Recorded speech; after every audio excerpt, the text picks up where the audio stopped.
Jasmine, অনেক দিন পরে তোর সাথে দেখা হলো। কেমন আছিস দোস্ত?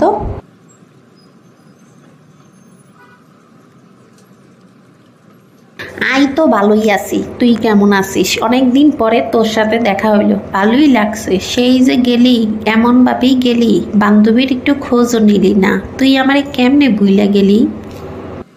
আর বলিস না, সেদিন হঠাৎ মায়ের চিঠি আসলো আমার কাছে, গিয়ে দেখি বাবা আর নেই।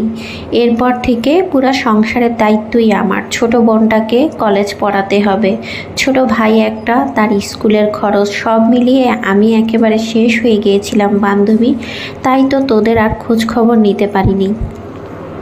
থাক, তোরে আর কি বলতাম।